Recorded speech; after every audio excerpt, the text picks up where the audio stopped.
Good day, ladies and gentlemen. You are watching Zaffageek. My name is, of course, BosVark, and today I am going to talk about an incident that happened to me recently. Don't worry, the EverQuest next video, or videos that I promised, will be coming out shortly, or soon rather. To survive every month, I DJ on a part-time basis. So I was at this one pub doing the karaoke and DJ thing. And there I met an old school friend of mine, and we started the normal questions that one asks when you're in a said social situation. Questions like, so, what have you been up to lately? What kind of work do you do? And so on and so forth. When confronted by the question what I'm actually doing, my response was the following. I'm a poet. I'm currently studying.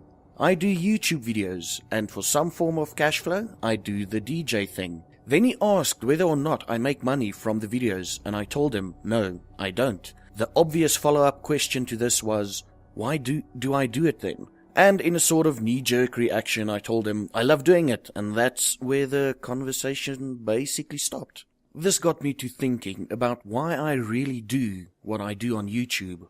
Why on earth would I do this if it doesn't get me any money? It all boils down to the experiences I had with games. Now, some of the first games I experienced was Prince of Persia, Star Control 1 and SimCity on the old 286. After that, we upgraded to a 386 and 486 respectively. And it was during this time that I met the first of many close friends.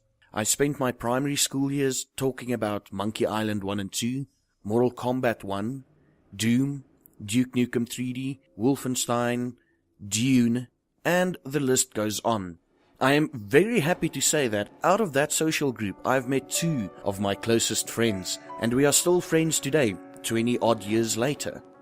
Late in high school, I met another friend, and our shared love for Diablo 1, Nox, and Diablo 2 led to one of the quickest ways that a friendship can form. And yes, we are still friends today. But not everything related to games was sunshine and roses.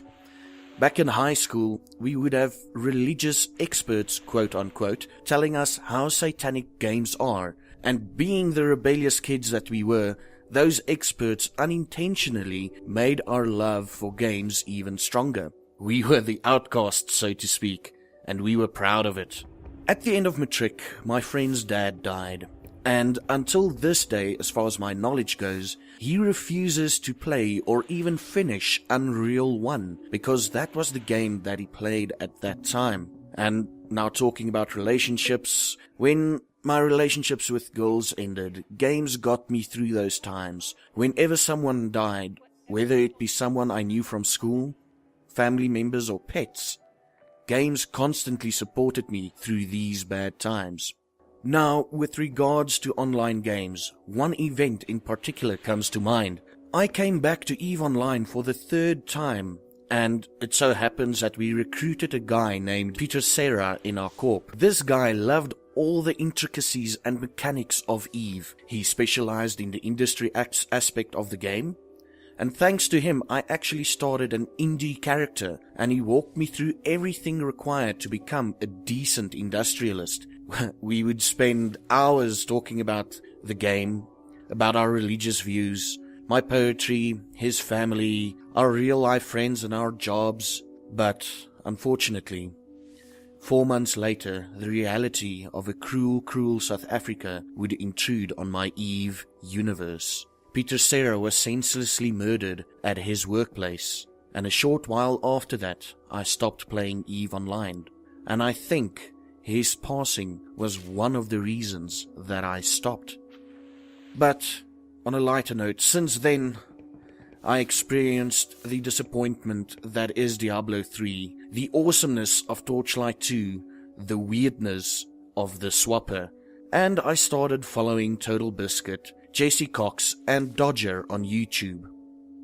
I believe that within games I've made a lot of friends, and yes, some of them I will probably never meet in real life, but the sense of union one experiences in games, whether it be online or offline, is one of the greatest experiences gaming has brought me.